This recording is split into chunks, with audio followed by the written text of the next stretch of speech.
Good evening, खुश रहो, स्वस्थ रहो, सभी को एक एक मोल आशीर्वाद। Very good evening. Audio video clear, आवाज आ रही है अच्छी तरह से? बिल्कुल डाल दिया भैया डीपीपी 14 का वीडियो सॉल्यूशन। हाँ या ना?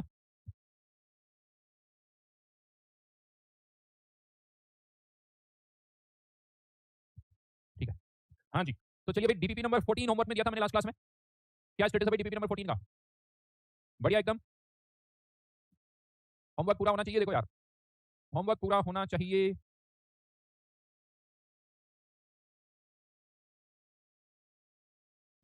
सिंपल थी, बहुत बढ़िया, अच्छी बात है। तो डीपीपी नंबर 14, वैसे उसमें हो सकता है एक दो क्वेश्चन अभी नहीं हुए हो, कोई बात नहीं, वो अभी और देख सकते हैं, क्योंकि ये जो सिक्वेंशियल वाला पार्ट है वो अभी चल रहा है। तो अब वापस थ्योरी पर आ जाते हैं। ठीक है जी, देखो यार, सीधी सी बात बता रहा हूँ मैं, बार बार एक लाइन बहुत दिनों से बोली नहीं है, वापस बोल देता हूँ, याद नहीं। देखो, जिसका होमवर्क नहीं उसकी रैंक नहीं, जिसका होमवर्क नहीं उसकी रैंक नहीं, ये ध्यान रखना। रैंक उसी की आएगी जिसका होमवर्क होगा। Regular classes, regular homework, regular revision अगर ये करते रहोगे तो बहुत शानदार तरीके से अच्छा स्कोर करोगे, अच्छी रैंक आएगी, ये ध्यान रखना। सभी सब्जेक्ट्स में आपको फायदा होगा। ट्रिपल आर, बिल्कुल सही कहा। Regular classes, regular homework, regular revision, फिर एक और लाइन बोलूंगा, जिसका होमवर्क नहीं उसकी रैंक नहीं। ठीक है जी। और ये भी मैं बता दूं, जो सारा कंटेंट आपको मिलेगा, और ये भी मैं गारंटी के साथ कहता हूं, जेई मेंस हो या जेई एडवांस, जो हम पढ़ रहे हैं उसके अलावा कहीं कुछ नहीं पूछा जाएगा, सब कुछ नोट्स में से होगा, सब कुछ इसी में से पूछा जाएगा। आपको बस इसको अच्छी तरह से तैयार करना है, ताकि आपका कहीं यानी तैयारी इतनी शानदार हो कि ये क्वेश्चन भी किया हुआ, ये क्वेश्चन भी किया हुआ, ये क्वेश्चन भी किया हुआ, तो हर एक क्वेश्चन आपका अच्छी तरह से यानी क्लिक करना चाहिए एग्जाम में। ठीक है, क्लिक होना चाहिए, ये आपको अच्छी तरह से ध्यान रखना है। और उसके लिए सिंपलेस्ट तरीका, देखो बहुत बार क्या होता है, नोट्स पढ़ो ऐसा नहीं है, लेकिन क्या होता है, नोट्स पढ़ते हैं लेकिन याद हुआ या नहीं हुआ नहीं पता चलता है। बट अगर आप क्वेश्चन कर रहे हो और क्वेश्चन आपसे हो रहे हैं, इसका मतलब आपको सब कुछ याद हो रहा है, ये ध्यान रखना। ठीक है जी। तो केमिकल काइनेटिक्स में आगे बढ़ते हैं। तो लास्ट क्लास में मैं आपको ये समझा रहा था कि अगर K2 K1 से बहुत ज्यादा है तो क्या होगा। तो यहीं पर हमने क्या था, K2 के रेस्पेक्ट में हमने K1 को नेग्लेक्ट कर दिया था, K2 के रेस्पेक्ट में। अच्छा, एक इंटरेस्टिंग चीज आप लोगों ने देखी होगी लास्ट टाइम, जो मैंने यहाँ K2 के रेस्पेक्ट में K1 को नेग्लेक्ट किया, आप सोचो नेग्लेक्ट किसको कर रहे हैं, K1 को। और फाइनल एक्सप्रेशन अगर आप देखोगे ना, ये फाइनल एक्सप्रेशन आया था हमारा, और इस फाइनल एक्सप्रेशन में K2 ही गायब हो गया, K1 बच गया, जबकि नेग्लेक्ट K2 के रेस्पेक्ट में K1 को कर रहे थे, नेग्लेक्ट K1 को कर रहे थे, फाइनल एक्सप्रेशन में गायब K2 हो गया। तो कभी कभी क्या होता है ना, वो जो वो ना डाल्टन्स का एक जो प्रिंसिपल है होता है कि strongest and fittest will survive, भैया कभी कभी ये भी फेल हो जाता है। कभी कभी है ना, देखो हर चीज के एक्सेप्शंस हैं, ये मैं आपको बता दूं। जैसे ये कहा जाता है कि जब तूफान आते, आंधी तूफान आती ना, तो बहुत जो स्ट्रॉन्ग ट्री होता है ना, शायद वो भी उखड़ के गिर जाए, लेकिन जो सॉफ्ट सी ग्रास होती ना, उसका कुछ नहीं बिगड़ता। तो ये सिचुएशन पर है, ये सिचुएशन पर है, ये ध्यान रखना। खैर ये ऐसे ही जस्ट एक पॉइंट था जो मैंने आपको बता दिया।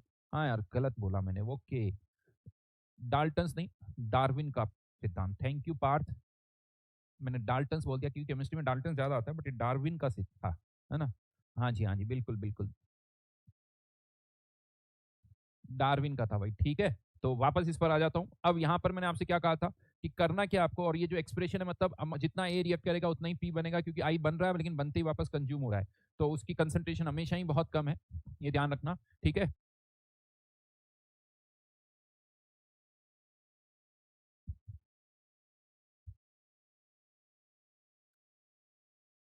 अब यहाँ पर तो मैंने आपको ये बताया था कि जिस स्टेप का रेट कांस्टेंट बहुत ज्यादा हो, उस स्टेप को और उस स्टेप के रिएक्टेंट को वहां से गायब कर दो, उससे क्या फायदा होगा, सिक्वेंशियल रिएक्शन सिंपल से फर्स्ट ऑर्डर में कन्वर्ट हो जाएगी, जिसे आप फर्स्ट ऑर्डर का फॉर्मुला लगा के आंसर निकाल सकते हो। समझ में आई मेरी बात?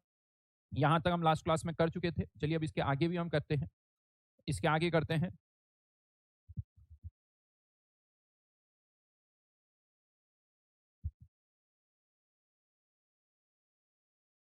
कैशो बेटा, वो डीपीपी आसान नहीं थी, मैं आपको बता दूं, वो आसान इसलिए क्योंकि जिस हमने एक दिन पहले उससे रिलेटेड थ्योरी पढ़ी, फिर आप उसी से रिलेटेड क्वेश्चन करो, इसीलिए वो आसान लग रही है आपको। बाकी उसमें बहुत अच्छे अच्छे क्वेश्चन है, ऐसे क्वेश्चन है कि कुछ लोगों को तो हवा ही नहीं लगेगी। इनफैक्ट बहुतों को तो पता ही नहीं होता कि काइनेटिक्स में ये सारी चीजें भी होती है, कि काइनेटिक्स में भी ये भी पढ़ते हैं, तो ये आइडिया ही नहीं लगेगा। तो अब मैं इसी के आगे बढ़ रहा हूँ। ठीक है जी। सब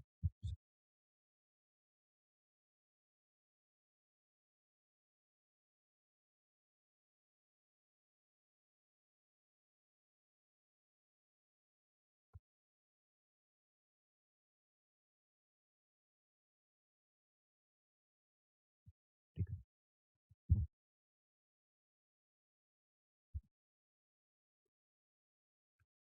मोहित पांडे जैसा कोई ऑप्शन नहीं है। ठीक है। अच्छा जी, तो अब मैं उसी के आगे बढ़ रहा हूँ।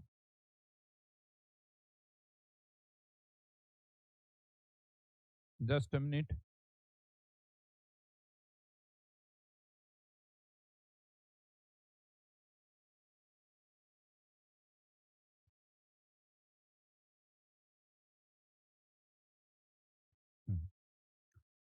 यहाँ तक हम कर चुके थे और ये मैंने आपको बता दिया था कि जिस स्टेप का रेट कांस्टेंट बहुत ज़्यादा है उस स्टेप को और उस स्टेप के रिएक्टेंट को वहाँ से हटा दो, इस तरह से आप कर सकते हो। अब इसका अगर हम ग्राफ प्लॉट करें, ये जो पर्टिकुलर केस है इसका अगर हम कर्व प्लॉट करें, तो देखिए क्या हो रहा है यहाँ पर जो ए है उसकी कॉन्सेंट्रेशन तो कंटिन्यूसली डिक्रीज हो रही है। एक सेकेंड रुको, हाँ, और ये जो कॉन्सेंट्रेशन है वो है आई की। ये आई की कॉन्सेंट्रेशन का कर्व और आई की कॉन्सेंट्रेशन बहुत कम है, तो मैंने दिखाने के लिए थोड़ा इसको ऊपर कर दिया, बट कह सकते हो कि इंटरमीडिएट की कंसंट्रेशन जो है बहुत कम है। मतलब आप इसको हटा दो तो आपको ऐसा लगेगा कि ये फर्स्ट ऑर्डर का कर्व हो गया। फर्स्ट ऑर्डर में रिएक्टेंट की कंसंट्रेशन कम हो रही है, जैसे जैसे ए की कंसंट्रेशन कम हो रही है वैसे वैसे पी की कंसंट्रेशन बढ़ रही है, ये आप कह सकते हो। Got it? तो कंसंट्रेशन वर्सेस टाइम का ये कर्व है, कंसंट्रेशन और एक्स एक्सिस पर जो है वो टाइम है, ध्यान रखना। अब ये तो हुआ केस वन। अब बात आती है कि केस टू होगा तो क्या होगा। केस टू, अच्छा, एक और छोटी सी चीज बताऊं यहाँ पर। केस वन में अगर कोई पूछे कि यार इंटरमीडिएट की कंसंट्रेशन क्या होगी, अभी भी हम वही केस डिस्कस करें, K2 is very very greater than K1, तो इंटरमीडिएट की कंसंट्रेशन क्या होगी, तो आप ये कहोगे सर इसके लिए तो फॉर्मूला लगाना पड़ेगा। फॉर्मूला क्या है इंटरमीडिएट का? यही K1 upon K2 minus K1 A not something. लेकिन अब K2 अगर K1 से बहुत ज्यादा है तो K2 के रेस्पेक्ट में K1 को नेग्लेक्ट कर दिया हमने, और सिंस K2 बहुत ज्यादा है तो e की पावर माइनस K2t वाली टर्म भी बहुत कम होगी, तो बचा क्या यहाँ पर? K1 upon K2 A not ई की पावर माइनस K1t। कुंदन ने को बोला कि सर लास्ट क्लास में इंटरमीडिएट का ग्राफ ऊपर था। बेटा लास्ट क्लास में जो ग्राफ मैंने बनाया था वो तब था जब K1 और K2 में से कोई ज्यादा डिफरेंस नहीं था। यहाँ अब मैंने जो ग्राफ बनाया वो तब है जब K2 is very very greater than K1, तो दोनों में डिफरेंस है। समझ में आई मेरी बात? लास्ट क्लास में ये कर्व था, ये वाला कर्व था, यहाँ पर हमने कुछ नहीं कहा कि K1 ज्यादा है या K2 ज्यादा है, लेकिन आज अब मैं कह रहा हूँ कि K1 K2 जो है वो K1 से ज्यादा, तब ये वाला कर्व आएगा। क्लियर? ठीक है जी। अब मैं यहाँ आगे बढ़ रहा हूँ, यहाँ पर अब यही इंटरमीडिएट की कंसंट्रेशन एक दूसरे तरीके से निकालेंगे। ये तो फॉर्मूले से आ रही है आपको कि फॉर्मूला याद रखना। अब मैं इसका भी एक दूसरा तरीका बता रहा हूँ जिसमें आपको फॉर्मूला याद नहीं करना पड़े। ठीक है जी, बिना फॉर्मूला याद किए कैसे, उसका तरीका बता रहा हूँ, बहुत अच्छी तरह से सुनना। यही चीज और एक और दूसरे तरीके से निकालेंगे। एक वर्ड मैं यहाँ पर यूज कर रहा हूँ, स्टडी स्टेट। स्टडी स्टेट का मतलब क्या होता है पहले वो समझते हैं। जैसे क्या हो रहा है कि मान लो, होता क्या कि आपको आपके पापा ने कुछ पैसे दिए, जितने पैसे उन्होंने दिए आदत हमारी हम उतने खर्च कर लेते हैं, तो जितने आए उतने खर्च कर लिए, फिर जितने आए उतने खर्च कर लिए। तो आप कह सकते हो कि हमारे पास जो है जितना आ रहा है उतना जा रहा है, यानी जो भी हमारे पास अमाउंट है वैसे तो जीरो है लेकिन कह दो वो भी कांस्टेंट है। That is steady state. जितना आया उतना गया, जितना आया उतना गया। एक और वर्ड होता है इक्विलिब्रियम स्टेट, उसमें और इसमें डिफरेंस है। इक्विलिब्रियम स्टेट में क्या होता है, जहां से आता ना उसी को हम वापस देते हैं, यहां से आया उसी को वापस वापस। बट स्टेडी स्टेट में आया कहीं और से, जाता कहीं और है, आया कहीं और से, जाता कहीं और है। That is steady state. तो अब मान लेते हैं, यानी स्टेडी स्टेट का मतलब कंसंट्रेशन क्या रहेगी, कांस्टेंट। तो अब अगर आई इन जो है वो स्टेडी स्टेट में है, सुनना अच्छी तरह से, दैट मीन्स जितना आई बन रहा है उतना ही वापस डिसअपियर भी हो रहा है। तो इंटरमीडिएट की रेट ऑफ अपीयरेंस जो है वो रेट ऑफ डिसअपियरेंस के बराबर होगी। इंटरमीडिएट की अपीयर होने की रेट क्या है, फर्स्ट रिएक्शन से, यानी K1 इंटू ए। इंटरमीडिएट के डिसअपियर होने की रेट क्या है, K2 इंटू ए, K2 इंटू आई, सॉरी, सेकेंड रिएक्शन से। देखो ये यहाँ पर लिखा हुआ है, ये फर्स्ट रिएक्शन और ये सेकेंड रिएक्शन। ठीक है, फर्स्ट रिएक्शन की रेट K1 इंटू ए, सेकेंड रिएक्शन की रेट K2 इंटू आई। और हम कह रहे हैं कि अगर इंटरमीडिएट स्टेडी स्टेट में तो जितना आया उतना गया, नहीं बनने की और डिसअपियर होने की रेट बराबर है। और यहां से आई की वैल्यू निकालें, कंसंट्रेशन ऑफ आई, तो ये फॉर्मूला क्या आ जाता है, K1 upon K2 into concentration of A, और ए की कंसंट्रेशन क्या है, ए नॉट ई की पावर माइनस K1t। अगर आप देखो तो ये वही फॉर्मूला आया है जो हमने यहां निकाला था। ये फॉर्मूला कब आया, ये वाला फॉर्मूला कब आया, जब हमने K2 के रिस्पेक्ट में K1 को नेग्लेक्ट कर दिया। और ये वाला फॉर्मूला कब आया, जब हमने कहा कि इंटरमीडिएट एक स्टेडी स्टेट में है। यानी इन दोनों कंडीशन पर फाइनल रिजल्ट सेम आ रहा है, फाइनल रिजल्ट सेम आ रहा है। मतलब आप ये कह सकते हो कि अगर K2 is greater than, very very greater than K1, then intermediate will be in steady state, क्योंकि दोनों के रिजल्ट सेम आ रहे हैं। यानी यहां से इंटरमीडिएट के स्टेडी स्टेट में होने की कंडीशन पता चलती है कि इंटरमीडिएट कब स्टेडी स्टेट में होगा। कोई आपसे पूछे कि यार बताओ ये इंटरमीडिएट कब स्टेडी स्टेट में होगा, तो आंसर है जब K2 जो है वो K1 से बहुत ज्यादा होगा। यानी condition for the steady state is K2 is very very greater than K1। बहुत सारे स्टूडेंट्स को ऐसा लगता है कि K1 K2 के बराबर होगा तो स्टडी स्टेट हो गया है, K1 K2 के बराबर होगा तो नहीं। K2 should be very very greater than K1, तो इंटरमीडिएट जो है वो स्टडी स्टेट में होगा। तो अगर कोई भी क्वेश्चन आता है जिसमें आप देखते हो यार K2 की वैल्यू K1 से बहुत ज्यादा है, और अब मैं आपसे कहूं कि इंटरमीडिएट की कंसंट्रेशन निकालनी है, ये फॉर्मूला मतलब हो डायरेक्ट है, तो अच्छा K2 K1 से बहुत ज्यादा, मतलब इंटरमीडिएट की कंसंट्रेशन ऑलमोस्ट कांस्टेंट रहेगी, मतलब वो स्टडी स्टेट में है। अगर वो स्टडी स्टेट में तो उसकी इक्वेट कर दो, यहां से कंसंट्रेशन का फॉर्मूला आ जाएगा, ये फॉर्मूला यहां पर आ जाएगा। तो यहां पर हमें ये पता चल, यानी condition which is known as steady state ये कब होगी, जब K2 K1 से बहुत ज्यादा होगा। एक चीज मैं यहां पर क्लियर कर दूं, K1 K2 रेट कांस्टेंट है, रेट नहीं है, दीज आर रेट कांस्टेंट। अगर K2 K1 से बहुत बड़ा, तो पता हम क्या कह रहे हैं कि ये दोनों चीजें बराबर होगी, रेट बराबर होगी। अब आप कहोगे यार K2 K1 से बड़ा तो रेट कैसे बराबर हो सकती है, क्योंकि इसमें भी K1 K2, K2 बड़ा होने से क्या होता है कि कंसंट्रेशन बहुत कम होती है। तो K2 बड़ा तो कंसंट्रेशन कम है, तो इन दोनों का प्रोडक्ट इन दोनों के प्रोडक्ट के बराबर होता है। Got it? समझ में आई मेरी बात? ये याद रखना अच्छी कंडीशन है। स्टेडी स्टेट वर्ड दिमाग में फिट हो जाना चाहिए, ये वर्ड कहीं यूज होता है। कैसे आया स्टेडी स्टेट, ये कंडीशन कैसे आई, वो मैंने आपको यहां पर समझा ही है। याद रहेगी या नहीं रहेगी, बोलो जी, जल्दी से बोलो, हाँ या ना। नमन जीरो क्यों होना चाहिए, जो मैं कह रहा हूं बेटा वो सुनो। जीरो कांस्टेंट रहेगी। ये देखो यहां पर जो कर्व है उसके अकॉर्डिंग बहुत कम, ये कंसंट्रेशन इंटरमीडिएट की क्या है, कांस्टेंट, बहुत ही कम।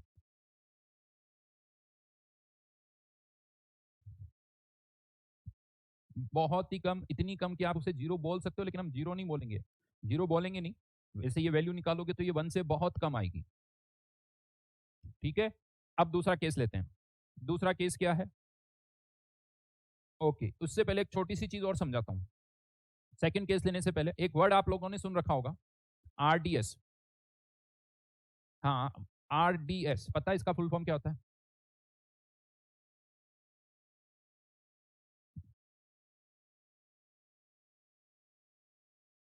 Rate determining step, rate determining step. अच्छा, कौन सी होती है rate determining step? Rate determining step कौन सी होती है? किसी ने कहा रेट डिसाइडिंग स्टेप, ठीक है, बात वही है, रेट डिटरमाइनिंग रेट। अच्छा, तो किसी ने जो स्लोवेस्ट हो। अब मैं यहां पर एक चीज बताऊंगा, जो आप बोल रहे हो उससे थोड़ी अलग है बेटा। ये तो सबको पता, ये रेट डिटरमाइनिंग स्टेप ये वर्ड बहुत कॉमन है, खासकर ऑर्गेनिक केमिस्ट्री में ये अच्छा यूज होता है, वो भी मैं आपको बता दूं। लेकिन इसमें एक इश्यू है, क्या है वो मैं आपको बताता हूं। पहले एक बार यहां से अच्छी तरह से देख लेना। यहां अभी जो मैंने समझाया उसके अकॉर्डिंग, अगर K2 K1 से बहुत ज्यादा है, K2 K1 से बहुत ज्यादा है, तो इस रिएक्शन की रेट और इस रिएक्शन की रेट दोनों बराबर है। ठीक है, ये दोनों बराबर है। सुनना, ये हम डिस्कस ऑलरेडी कर चुके हैं। अब मैं आ रहा हूं रेट डिटरमाइनिंग स्टेप।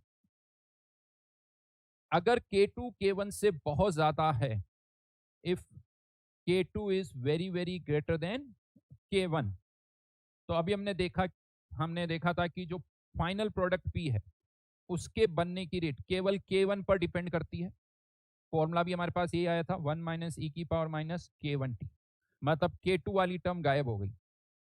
K2 वाली टर्म गायब हो गई, तो हम ये बोलते हैं कि अब अगर K2 K1 से बहुत ज्यादा है, तो इस P के बनने की रेट K2 पर डिपेंड नहीं कर रही है, किस पर डिपेंड कर रही है, केवल K1 पर। K2 से कोई लेना देना नहीं है, केवल किससे लेना देना है, K1 से, राइट।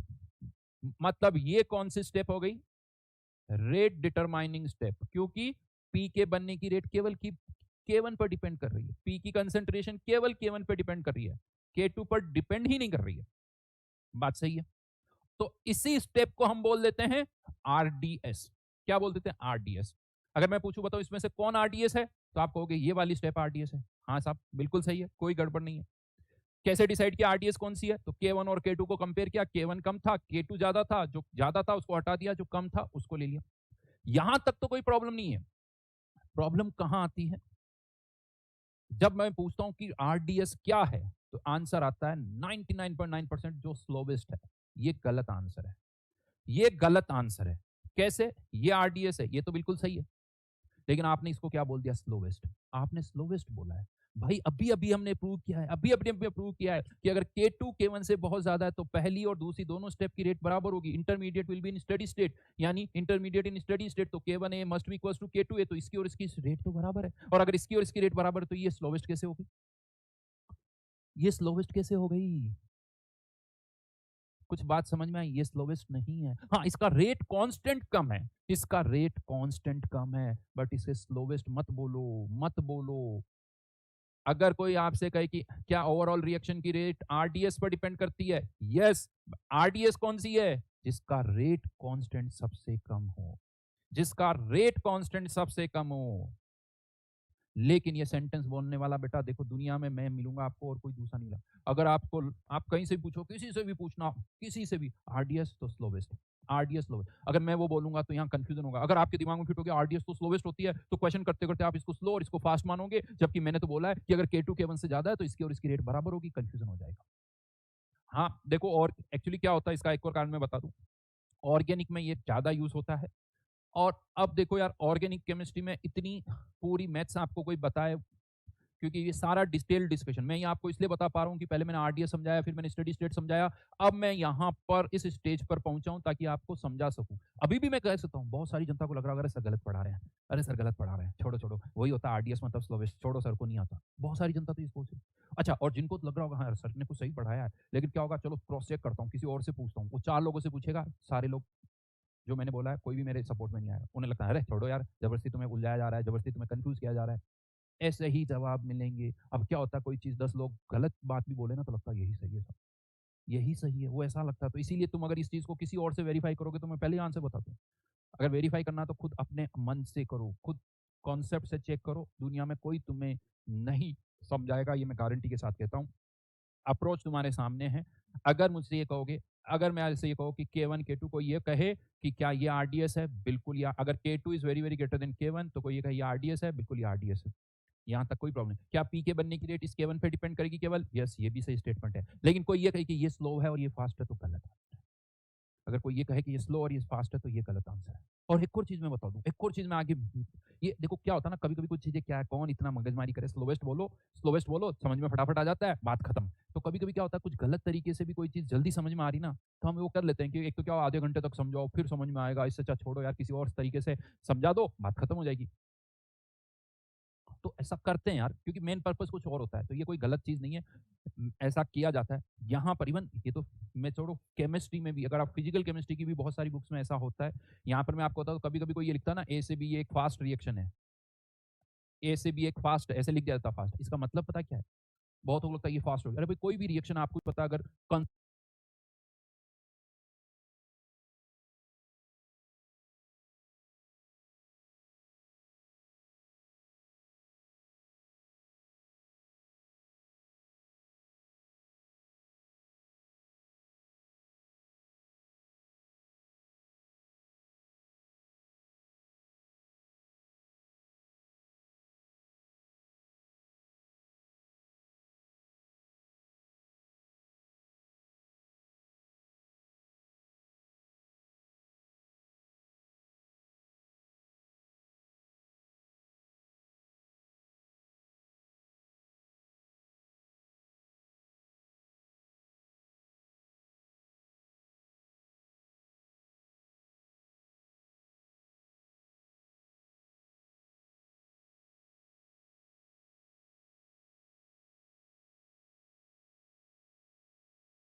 कंसंट्रेशन पर रेट उसकी डिपेंड करती है। कंसंट्रेशन कम होगी तो रिएक्शन की रेट तो स्लो होगी। हमेशा तो कोई रिएक्शन फास्ट हो नहीं सकती, ये तो कंफर्म है।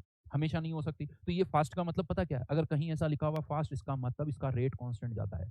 रेट कांस्टेंट की वैल्यू फिक्स है। कहीं लिखा हुआ है स्लो, इसका मतलब रेट कांस्टेंट की वैल्यू कम है। तो कहीं पर भी कोई आपसे ये बोलता है, कहीं पर भी सोच लेना, बस देख लेना कि ये फास्ट है मतलब उसका रेट कांस्टेंट ज़्यादा है। अगर ये स्लो है इसका मतलब उसका रेट कांस्टेंट कम है। ये मतलब है उसका। बाकी रिएक्शन की रेट तो वेरी कर रही है भाई, कांस्टेंट थोड़ी है, चेंज होती रहती है, कंसंट्रेशन के साथ वेरी करेगी। तो स्लो और फास्ट मतलब जहाँ rate constant fast, rate constant ज्यादा वो फास्ट, इसका रेट कांस्टेंट कम वो स्लो है। ये मैंने आपको समझाया, ज्यादा कुछ नहीं किया। देखो मैंने एक छोटी सी चीज ऐड की है, जो आप बोल रहे हो, बस एक सेंटेंस को रिप्लेस किया मैंने। ओवरऑल बाकी सारी चीजें एज इट इज है, कुछ नहीं किया। क्या ओवरऑल रिएक्शन रेट किस पर डिपेंड करती है? RDS पर, रेट डिटरमाइनिंग स्टेप पर? यस करती है। रेट डिटरमाइनिंग स्टेप क्या है? जिसका रेट कांस्टेंट सबसे कम है, खत्म। ठीक है जी। अब यहाँ आगे बढ़ जाते हैं, अब यहाँ से आगे बढ़ जाते हैं। If K1 is very very greater than K2, अब क्या होगा भाई? अगर K1 K2 से बहुत ज्यादा है तो क्या होगा? चलिए इंटरमीडिएट की कंसंट्रेशन निकाल के देखते हैं। इंटरमीडिएट की कंसंट्रेशन निकालते हैं तो आप किसको नेगलेक्ट करेंगे? K2 को। K1 ज्यादा है, लेकिन यहाँ K2 और यहाँ K1 ज्यादा है तो e की power minus KT, right? K2 हट गया, K1 से K1 कैंसिल आउट हो जाएगा, ये माइनस और ये माइनस क्या हो गया? प्लस। तो बचा क्या यहाँ पर? A नॉट e की पावर माइनस K2T। फिर से वही इंटरेस्टिंग चीज, K1 के रेस्पेक्ट में K2 को नेगलेक्ट कर रहे थे, फाइनल एक्सप्रेशन में से K1 गायब हो गया, K1 गायब हो गया। लाइफ है ना, लाइफ में देखो बेटा, चाहे लाइफ लाइफ में कुछ फिक्स नहीं है, कुछ सर्टेन नहीं है, कुछ भी हो सकता है। जैसे यहाँ K2 के रेस्पेक्ट, K1 के रेस्पेक्ट में K2 को नेगलेक्ट कर रहे थे, गायब कौन हो गया? K1। चलिए, तो एक छोटी सी चीज थी। अब इस फॉर्मूले को अगर हम देखें तो इस फॉर्मूले में क्या हम देख रहे हैं कि T इक्वल्स टू 0 पर, अगर मैं कहूं T इक्वल्स टू 0 पर इंटरमीडिएट की कंसंट्रेशन क्या होगी? बताओ। T इक्वल्स टू 0 पर इंटरमीडिएट की कंसंट्रेशन क्या होगी? ये T0 तो A नॉट आ गई, मतलब T इक्वल्स टू 0 पर इंटरमीडिएट की कंसंट्रेशन A नॉट, जबकि हमने तो कंटेनर में A डाला था भाई, कंटेनर में हमने तो A डाला था और इसकी कंसंट्रेशन A नॉट डाली थी, जबकि ये फॉर्मूला तो ये बता रहा है कि T इक्वल्स टू 0 पर आपने A नहीं डाला, I डाला। ये कैसे हो गया भैया? ये बताओ ये कैसे हो गया? क्या गड़बड़ हो रही है, या सब कुछ सही है? कुछ गड़बड़ है या सब कुछ सही है? बढ़िया, K1 ज्यादा है तो ये वैल्यू कम होगी ना, K1 ज्यादा e की पावर माइनस K1। सब कुछ सही, नेगलेक्ट किया है? पता क्या हुआ? ये सब कुछ सही है, हुआ क्या? K1 बहुत ज्यादा है तो जैसे ही कंटेनर में आपने A डाला, A जल्दी से I में कन्वर्ट हो गया, क्योंकि ये फास्ट रिएक्शन है। K1 ज्यादा है तो जैसे ही इसके A नॉट मोल्स डाले, यूं कह तो डालते ही ये A I में कन्वर्ट हो गया, यानी जब तक सेकंड रिएक्शन स्टार्ट हो पाती, फर्स्ट रिएक्शन खत्म, फर्स्ट रिएक्शन खत्म हो गई। मतलब फिर से यहां पर वही चीज, जिस स्टेप का रेट कांस्टेंट बहुत ज्यादा हो, उस स्टेप को और उस स्टेप के रिएक्टेंट को वहां से हटा दो, उस स्टेप को और उस स्टेप के रिएक्टेंट को वहां से हटा दो, और बस हाँ, अगर वो स्टार्टिंग वाला तो उसकी कॉन्सेंट्रेशन आगे वाले पे शिफ्ट कर दो। अगर ये A नॉट है तो इसको आगे शिफ्ट कर दो। अब अगर कोई मुझसे पूछे P की कंसेंट्रेशन का फॉर्मूला बताओ, P की कंसेंट्रेशन का फॉर्मूला बताओ, तो क्या आ जाएगा? वही फर्स्ट ऑर्डर P की कंसेंट्रेशन का फॉर्मूला बताओ जी, बताओ। P equals to A not 1 minus e की पावर माइनस K1 K2T।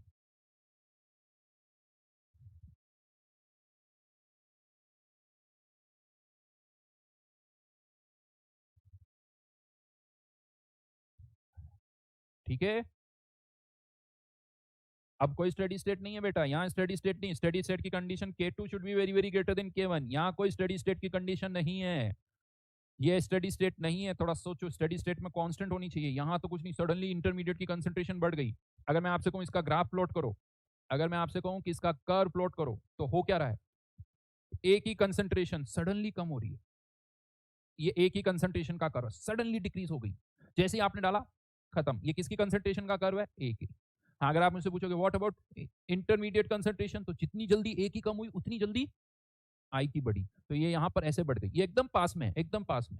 जैसे ए की कम हुई वैसे ही आई की बढ़ गई, लेकिन बढ़नी बढ़ी तो स्पीड से, अब धीरे धीरे, अब उसके बाद ये धीरे धीरे कम होगी, और जैसे जैसे ये आई की कंसंट्रेशन का कर्व, और पी की कंसंट्रेशन कौन से कलर से बनाए? चलो पिंक कलर से, पी पिंक, पी पिंक, वाह, ये पी की कंसंट्रेशन का कर्व।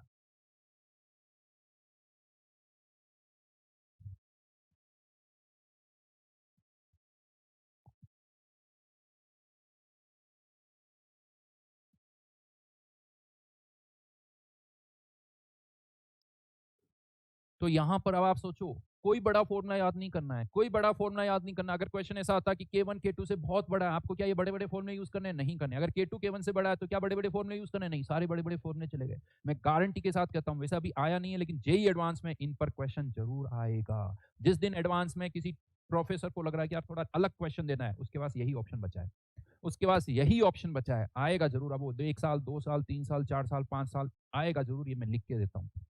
और अब तो रिकॉर्डिंग भी होती ना, तो जब आएगा ना जरूर रिकॉर्डिंग चलाऊंगा कि आज के इतने सालों पहले मैंने बोला था ये चीज होगी, क्योंकि पहले तो क्या होता क्लासरूम में बोलते थे रिकॉर्डिंग रहती नहीं थी, बट अब तो जरूर होगी, जब आएगा जरूर रिकॉर्डिंग चलाऊंगा कि देखो इस टाइम पर मैंने ये बोला था।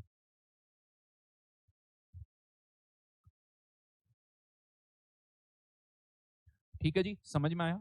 यहाँ कोई स्टडी स्टेट नहीं है, यहाँ इंटरमीडिएट की कंसंट्रेशन कांस्टेंट नहीं है भाई, ध्यान रख लेना। हर जगह स्टडी स्टेट नहीं होती, स्टडी स्टेट केवल एक ही जगह होगी जब K2 K1 से बहुत बड़ा है।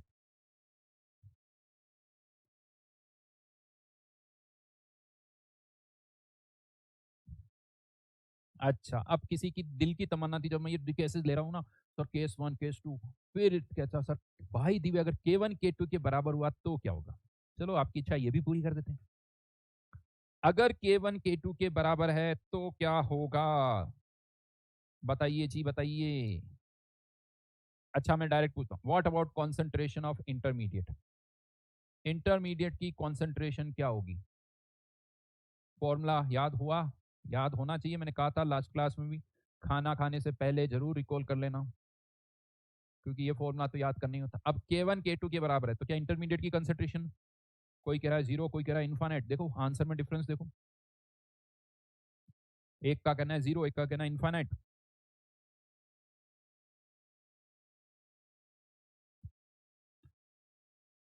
कोई कह रहा कांस्टेंट, कोई कह रहा अनडिफाइंड, क्या रेंज है भाई साहब। जीरो मतलब क्या इंटरमीडिएट बन ही नहीं रहा है, जीरो मतलब क्या इंटरमीडिएट बन ही नहीं रहा है ऐसा। अच्छा what about concentration of P, चलो इंटरमीडिएट छोड़ो, पी की कंसंट्रेशन क्या होगी, फॉर्मूला याद है। What about concentration of P K2 e की पावर माइनस K1 t, बहुतों को लगता होगा सर तो यार स्लाइड्स लेके आते हैं, सर को थोड़ी याद होगा है बेटा, ये सब इतनी बार मैं लिख चुका हूँ ना, इतनी बार लिख चुका हूँ, नींद में भी पूछोगे तब भी सही बोलूंगा।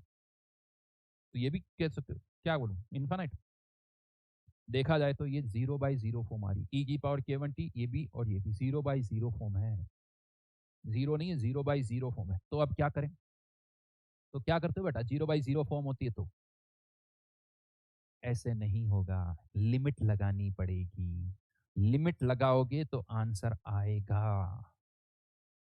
अब मैं लिमिट लगा के तो आंसर नहीं निकालूंगा, लिमिट लगाओ when K1 tends to K2 और इसको सॉल्व करो। कर सकता है कोई, ना तो जीरो होगी ना इन्फानाइट होगी, ये कोई स्पेशल, बस हाँ K1 K2 के बराबर है, तो ये जो फॉर्मूले जब इंटीग्रेट हुए ना, तो उसमें ये कंडीशन ही थी K1 K2 के बराबर नहीं है, अगर K1 K2 के बराबर है तो इसमें लिमिट लगानी पड़ेगी। कोई बहुत लोग लगता है सर K1 K2 के बराबर तो स्टेडी स्टेट, ध्यान रखना स्टेडी स्टेट नहीं होगी, स्टेडी स्टेट तब होती है जब K2 K1 से बहुत ज्यादा हो। हाँ वो कौन सा एल, कोई लोपिटल बोलता है, मैं तो यार देखो हम पढ़ रहे थे तो हम तो एल हॉस्पिटल बोलते हैं, लेकिन आजकल बोलते हैं भाई एल हॉस्पिटल, कुछ बोलते हैं लोपिटल या वट, अपने लिए तो एल हॉस्पिटल कुछ रूल था, अब मुझे पता नहीं वैसे, ये नाम तो नहीं है। लिमिट लगा के आंसर आएगा, मैं आंसर बता दूं या तुम लोग निकाल लोगे, लिमिट लगानी पड़ेगी। चलो एक काम करता हूँ, एक आंसर मैं बताता हूँ, एक आप निकालना, एक आंसर आप निकालना, एक मैं बता देता हूँ, ये देखिए आंसर आएगा K1 t A0 e की पावर माइनस K2 t। वैसे मैं एक्सपांशन से मुझे पता है, एल ऑपिटल से तो नहीं पता, लोपिटल जो भी है, तरीका एक बताता हूँ, यहाँ से e की पावर माइनस K2 t को कॉमन करना, फिर e की पावर kx का एक्सपांशन करना, तो उससे आ जाएगा, करके देखना। और ऐसा नहीं कि मेरे को नहीं आता बेटा, लेकिन टाइम के कारण, और ये जो केस है इसमें कुछ स्पेशल नहीं है, भी बता दूं इस बार इंटरमीडिएट ये इसी का कर्व है, यानी जब if K1 equals to K2 तो किसी की भी कंसंट्रेशन कांस्टेंट नहीं है, ये ध्यान रखना। यहाँ पर इंटरमीडिएट की कंसंट्रेशन बढ़ेगी फिर कम होगी, इवन जो टी मैक्स का फॉर्मूला उसमें भी आपको लिमिट लगानी पड़ेगी, उसमें भी लिमिट लगानी पड़ेगी, क्योंकि यहाँ पर भी ये 0/0 फॉर्म आ रही है।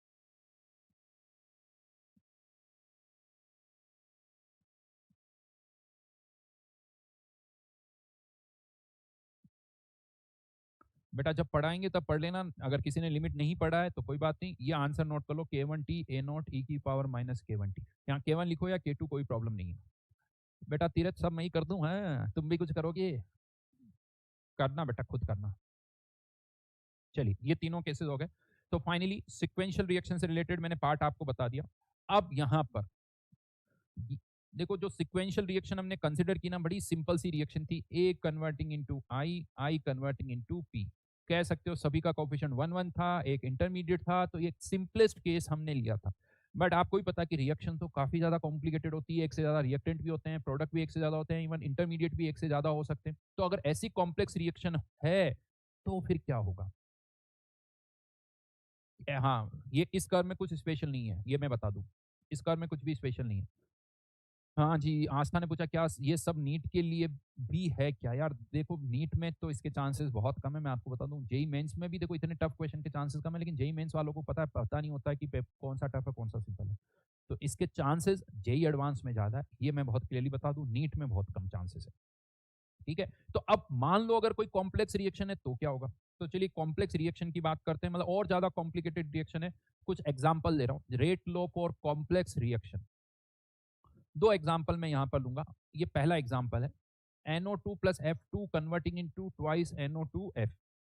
ये कोई रिएक्शन है, लेकिन ये एक कॉम्प्लेक्स रिएक्शन है। कॉम्प्लेक्स रिएक्शन है और हमें इसका रेट लो बताना। रेट लो का मतलब रेट कंसंट्रेशन के साथ कैसे वेरी कर रही है वो बताना, दैट इज रेट लो। तो अब क्या करें, इसके लिए हमें क्वेश्चन में इसकी मैकेनिज्म दे रखी होगी। क्वेश्चन कैसे होगा वो मैं आपको बताता हूँ। क्वेश्चन भी कुछ इस तरह से होगा, for the given complex reaction, for the given complex reaction. ये कॉम्प्लेक्स यानी मल्टी स्टेप रिएक्शन है, ये उसकी मैकेनिज्म है। ये भी क्वेश्चन में दे रखा है कि ये उसकी क्या है, मैकेनिज्म। और अब आपको क्या बताना है, DNO2 F into D T, मतलब जो फाइनल प्रोडक्ट है उसके बनने की रेट, फाइनल प्रोडक्ट के बनने की रेट। ठीक है, ये सब ये दे रखा है, ये दे रखा है क्वेश्चन में, ये भी दे रखा है कि ये स्लो है, ये फास्ट है, ये भी दे रखा होगा। अब मैं आपको सबसे पहले तो एक चीज बता दूं, जब भी कभी कोई आपसे ये कह दे कि ये जो है वो मैकेनिज्म है, यानी ये ओवरऑल रिएक्शन है और ये उस ओवरऑल रिएक्शन की मैकेनिज्म है, तो मैकेनिज्म में जितनी भी स्टेप्स होती है वो सब एलिमेंट्री रिएक्शंस हैं। ये सब एलिमेंट्री रिएक्शन है। इसका मतलब इस रिएक्शन का ऑर्डर 2 हो जाएगा, F2 के रेस्पेक्ट में भी 1, NO2 के रेस्पेक्ट में भी 1, इसका भी 2 हो जाएगा। ये ध्यान रखना, अंडरस्टूड है। ठीक है, तो ये दोनों, ये भी एलिमेंट्री रिएक्शन है, ये भी एलिमेंट्री, और ये ओवरऑल कॉम्प्लेक्स रिएक्शन। एक दूसरा, जब लिखा गया इसके साथ स्लो और फास्ट, तो अभी भी मैंने आपको बताया था कि अगर कहीं स्लो लिखा हुआ है दैट मीन्स इसका K1 कम है, जहां फास्ट लिखा हुआ है इसका मतलब K2 ज्यादा है। मतलब right now K2 is very very greater than K1। ये इस कंडीशन ये है, K2 is very very greater than K1, और आपको ये जो फाइनल प्रोडक्ट है इसके बनने की रेट फाइंड आउट करनी है।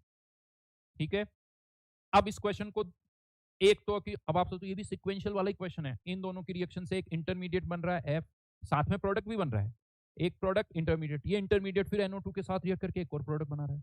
अब आप सोचो जो अभी हमने फॉर्मूले डिराइव किए थे, अगर स्टेप बाय स्टेप जैसे सिक्वेंशियल के फॉर्मूले डिराइव किए थे, अगर यहां पर भी हम सोचें वैसे ही करें, तो ये बहुत लेंदी डेरिवेशन हो जाएगा, क्योंकि वहां केवल एक ही इंटरमीडिएट था, एक ही प्रोडक्ट था, यहाँ दो रिएक्टेंट, इंटरमीडिएट, फिर वापस इंटरमीडिएट किसी और के साथ रिएक्ट कर रहा है, तो इसमें इंटीग्रेशन करना उससे बहुत ज्यादा टफ होगा।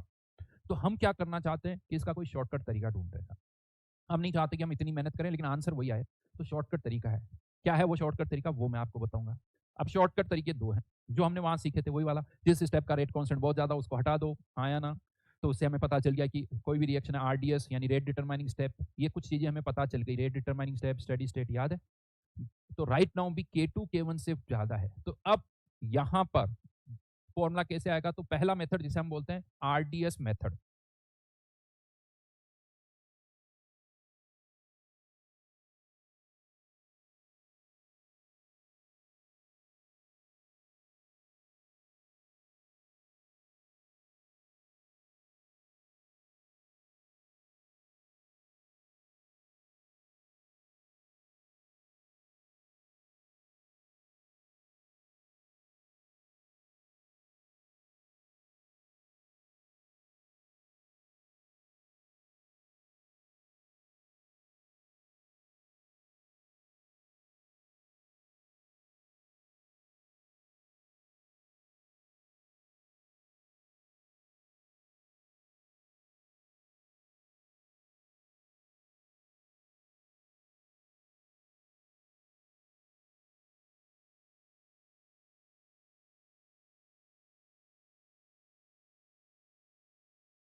आरडीएस मेथड क्या है वो बता रहा हूं। दो तरीके से करेंगे। पहला तरीका आरडीएस मेथड। अब ये थोड़ा सा अप्रोच याद रखना। देखो शॉर्टकट जो होते हैं ना, शॉर्टकट का मतलब कि हाँ किसी शॉर्टकट तरीके से हम फाइनल आंसर तक पहुंचेंगे, तो उसकी स्टेप्स याद रखनी पड़ती है। स्टेप्स आपको याद रखनी पड़ती है। अगर आप एक्चुअल प्रोसीजर भी फॉलो करोगे, तो भी आंसर वही आएगा। तो यहाँ पर सबसे पहले आपको क्या करना है कि रिएक्शन लिखो, ओवरऑल रिएक्शन लिखो, उसकी मैकेनिज्म लिखो, ये सब आपने लिखी है। और जो ओवरऑल रिएक्शन है ना, उसमें उसकी एरो पर क्या लिखो, R O R. R O R मतलब rate of reaction, rate of reaction. Overall यहाँ एरो पर ये सब बैलेंस्ड होनी चाहिए, आर ओ आर, ये लिख दिया। अब आरडीएस मेथड क्या कहता है कि ये जो आर ओ आर है, rate of overall reaction, rate of reaction, ये किसके बराबर होगी, रेट ऑफ आरडीएस। जो आरडीएस है, और आरडीएस कौन सी है, जिसका रेट कांस्टेंट कम है, तो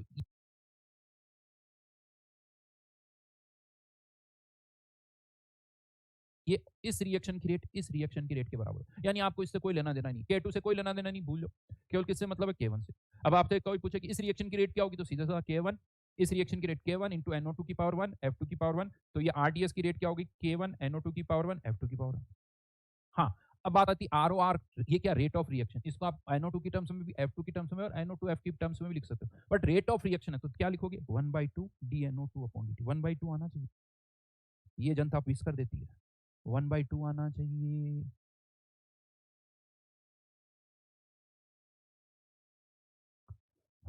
प्रथम वर्मा जी, वेरी गुड प्रथम, लगता है तुम्हें काफी अच्छा आइडिया है। बट वो मेरे काफी अच्छे दोस्त हैं, वैसे तुम्हारी जानकारी के लिए बता दूं। हाँ, बिल्कुल मैच करेंगे भाई।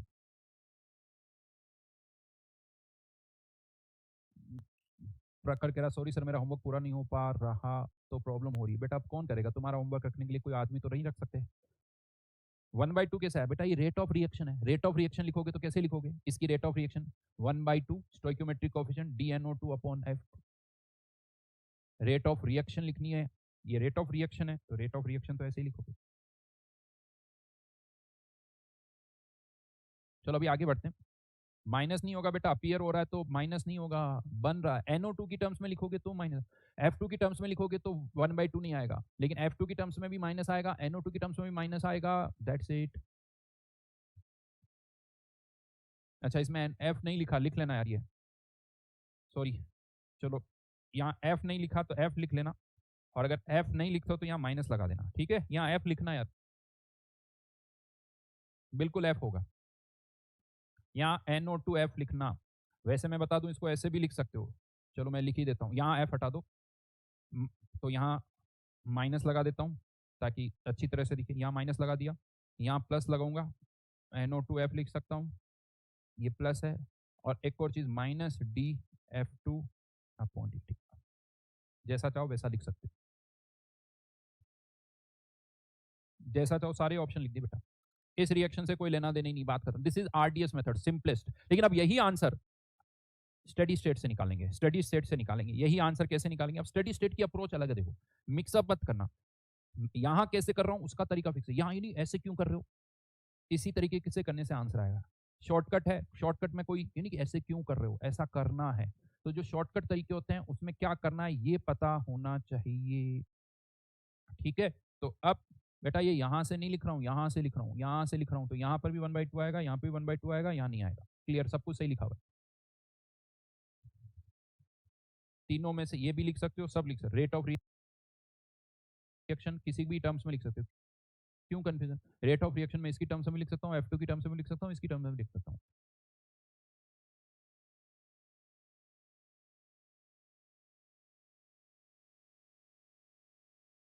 तो इसके लिए ये रेट ऑफ रिएक्शन, ये 2 और 3 सारे ऑप्शन है।